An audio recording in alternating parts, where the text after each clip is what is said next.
First to euthanasia. Now that's the most polite of the confrontations because there is sincere goodwill on both sides. Those who support euthanasia are usually responding to some terrible experience of a loved one's suffering. Those who oppose euthanasia do acknowledge that suffering, but we are convinced that laws for euthanasia would only bring new suffering, unnecessary oppression of the most vulnerable people.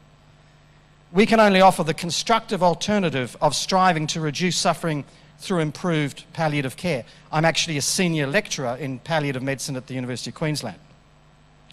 But in all these public arguments, on all these issues, we always strive to offer a constructive alternative.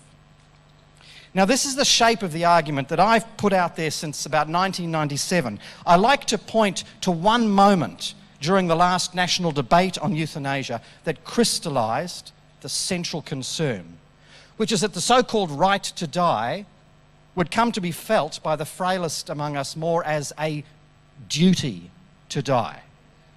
It was 1995 and our then Governor-General Bill Hayden was addressing the College of Physicians during debate on the Northern Territory's euthanasia laws.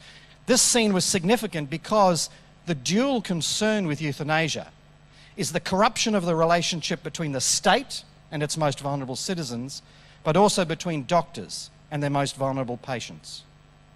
Our head of state urged doctors to support euthanasia not only as a right, but also as a positive duty towards society. He reflected on past cultures where the elderly would take their lives when their usefulness had passed, and he declared of our own culture, listen to this, quote, Governor-General speaking, "There is a point when the succeeding generations deserve to be disencumbered of some unproductive burdens," end quote. The next day, a retired state governor, Sir Mark Oliphant, publicly supported Bill Hayden's astonishing message to these unproductive burdens, that they should do the right thing by society. This is the callousing of social attitudes, the insidious pressure on the frail and demoralised amongst us that we could expect within a culture of mercy killing. A year earlier in Britain, a House of Lords Select Committee on Medical Ethics had completed the most thorough inquiry ever undertaken into euthanasia. And they concluded, in stark contrast to Bill Hayden, quote, "The message which society sends to vulnerable and disadvantaged people should not, however obliquely, encourage them to seek death, but should assure them of our care and support in life," end quote. This committee began with a majority in favour of euthanasia, but ended by rejecting it as unsafe and corrupting public policy. Quote, "It would be next to impossible to ensure that every act of euthanasia was truly voluntary. We are concerned that vulnerable people, the elderly, lonely, sick or distressed, would feel pressure, whether real or imagined, to seek early death," end quote. Doctors have no illusions about the pressures that can be felt by vulnerable people. One patient of mine, a woman with disabilities and minimal self-confidence, received a cruel letter from a close relative, effectively telling her she should be dead and demanding certain arrangements in her will. She then developed cancer. Consider the family dynamics of that in a setting of legalised euthanasia, and ask what the right to die would mean to a cancer patient like that, so isolated and so intimidated. And the public should also have no illusions about the corruptibility of doctors if they are given authority to take life. Professors of psychiatry in Brisbane, Frank Varghese and Brian Kelly, warned of the impossibility of protecting patients from, quote, "the doctor's unconscious and indeed sometimes conscious wishes for the patient to die," end quote. When we look after distressed patients well, any requests for euthanasia often fade. Then, in the words of one hospice patient who had asked me for euthanasia only the day before, but was now pain-free, she said, "It's a different world." However, I would not use the argument against euthanasia that palliative care can ease all suffering. We cannot ease all suffering in dying any more than we can ease all suffering in childbirth, even though we're getting very close and making great steps. Rejection of euthanasia is not dependent on perfecting palliative care for all patients. Its rejection is on the grounds of injustice to the weak. As the Honourable Kevin Andrews made clear, presenting his Euthanasia Laws Bill 1996, which overturned the Northern Territory's laws, quote, "The people who are most at risk are the most vulnerable, and a law which fails to protect vulnerable people will always be a bad law." One question that's come in is saying, what can you say about mental health or depression amongst the elderly, and whether that influences their decision or would influence their decision towards euthanasia? It's enormous. And there was a famous study published in the Lancet Journal, the top medical journal, by Philip Nitschke and Professor David Kassane. And I think Dr. Nitschke might rue the day that he co-authored this, because Kassane is a psychiatrist and a palliative care professor. And he went through the 7 deaths in Darwin, the 5 effectively who were euthanized by Nitschke, under Nitschke, during the Northern Territory's brief law. And the tragedy was that almost without exception, and certainly in some cases quite vividly, these people were what you would call depressed, demoralised, deeply isolated. There was one story that Nitschke gave in this paper of a lonely man, and Nitschke had to go to his home to give the lethal injection in Darwin. And this man had no sheets on his bed. Nitschke had to find sheets. He describes how it was a cold, miserable day, and this man was so isolated. And I said to Bob Brown in the Senate inquiry, I said, surely, this man is crying out for anything but a lethal injection. He needs company. He needs the church to go and draw him into their fellowship. He needs somebody to visit him. He doesn't need a lethal injection. That is the sort of abandonment of the humane relationship and the social contract that would come with a culture of mercy killing, especially for depressed people. What about if there's no quality of life? If somebody is in a state with no known ability to recover and there's no quality of life, they're in a vegetable state. Very much so, and I tell my medical students, there is a very great difference between saving someone's life, which is our duty as doctors, and prolonging someone's dying. We have no duty to prolong somebody's dying. Don't fear for a moment that you're going to be put on life support when you don't want to be. There ain't room to get you on to life support even when you need it.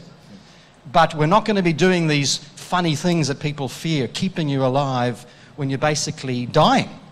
At least we shouldn't in good medical practice. So this is the key thing. If you are dying, and it is that stage of life when we cannot save you and pull you back, really, this is just appropriate that you are now in that chapter of your life called dying. Well, there's nothing wrong with dying. We have no duty to prolong your dying. So if you are, as you say, in a permanent vegetative state from a head injury or advanced dementia where there's no response and so on, if you then get a massive pneumonia, I'm not going to treat it. I'm going to sit with you and we're going to comfort you and we're going to give you some Panadol and mop your brow and your family will hold your hand and you'll probably die. And we have done no wrong. No wrong. Because dying is fine, we all do it. We do not have to prolong your dying. But if I can pull you back from the brink and get you home, even if you've got a feeding tube, I don't care, I've saved your life and off you go. Now that's a clinical call as to whether this patient is dying or not. If they are dying, and that's really our judgment, we have to accept that and so be it, keep them comfortable. We never make you die. Please do not think that by my using morphine for Granny's pain, I am trying to bump off Granny. I am not. I am only relieving her symptoms. I don't give a toss whether it shortens her life or, more likely, prolongs her life, because pain relief probably prolongs your life because it makes you relax. I'm not trying to do either. I'm just trying to treat your symptoms. Likewise, if Grandad is on life support and we now judge that he is irretrievably unable to live and our life support is now futile, we can't do anything to save him, we talk and we do all the necessary agreements and we take it off. I haven't killed him, he's dying of his condition. And remember, this is the test. If he keeps living when I turn that machine off, do I then hit him on the head? No, because I'm not trying to make him die. I'm trying to honour his dying if he's dying. But if he's not, we look after him like a nursing home patient, God bless him. We're not trying to make him die. Okay, euthanasia is intentional killing. If there is no intention to make you die, it's not euthanasia, it's good medical practice. Is there a link, Dr. David, between our views on abortion and our views on euthanasia. Is a society, or does it say something about a society, the way they treat their most vulnerable, their youngest and their eldest? I think the only link is in a cultural loss of hope and meaning, because the euthanasia, the right to die movement, is really the frightened to die movement. It is the life has no meaning movement. It's the I don't want to go through that chapter of my story called death. I just want to be made dead. I don't want to have to die. So a lot of it comes out of the sort of secular mindset you talked of earlier, where we can't possibly think that anything that gives us no pleasure or power or gratification can be something to go through. We need to take the power and choose our death in our own way, in our own time, and ultimately it's about my autonomy. So euthanasia comes philosophically from that mindset, and in a way that's the same sort of mindset as abortion, because if you have a worldview that is devoid of meaning, if, as C.S. Lewis put it, without God, life is nothing but a transient and senseless contortion on the idiotic face of infinite matter, well then, babies in the womb are just very small bits of matter. Why would you bother? And I think that's the philosophical common root of abortion and euthanasia. Apart from that, I don't see much common ground. And I often think that euthanasia isn't really a right to life issue at all. It is really purely social justice. It is purely about the contract between the state and its citizens, between doctors and their patients. Because I promise you, as long as the AMA continues to oppose euthanasia, it won't happen. The moment the AMA is sufficiently infiltrated and softened up so that it then goes neutral on euthanasia or supports euthanasia, it's here. They are our great and powerful friends who are opposing it, and that's on clinical grounds, not right-to-life grounds, I promise you. So I do think they're quite different, but they do have the common root of a hopelessness. So by clinical grounds, what do you mean, just briefly? That it's just bad for the doctor-patient relationship to allow doctors to kill their patients. It is just corrupting, and we know it. I mean, the most frightening thing for me would be to go for a consultation with you, my GP, and not knowing whether perhaps in the back of your mind you're thinking you'd be better off dead. I thought that the moment I saw you, James. And yeah. I set you up beautifully for that line. But people who, for example, in Holland, even, you know, they have government records there. Even before euthanasia was legalised in 2002, the inquiries showed that about 1,000 patients a year were being euthanized by doctors without their consent, just because the doctors felt it was the right thing to do. Even when the patients were able to give consent, it wasn't asked, because the doctors knew best. Yeah. You don't give that sort of power. That was before it became legal. Right. And I remember one Senate inquiry with Bob Brown on euthanasia, and Bob Brown asked me, since it became legal, have these underground, covert euthanasia cases dropped? And I was able to get back to him and say, well, no, they haven't at all. Even though it's legal, you still have about 1,000 a year that are done without notifying the authorities. Why? Well, if doctors were so gung-ho that they were prepared to do euthanasia when it was illegal, right, they're going to be far more comfortable and relaxed about doing illicit, covert euthanasia now that it's all socially approved. So it doesn't solve anything to legalise euthanasia. It only corrupts the relationship between doctor and patient, and above all, it demoralises my old people in the nursing homes who will do the right thing by society when it is there for them to do.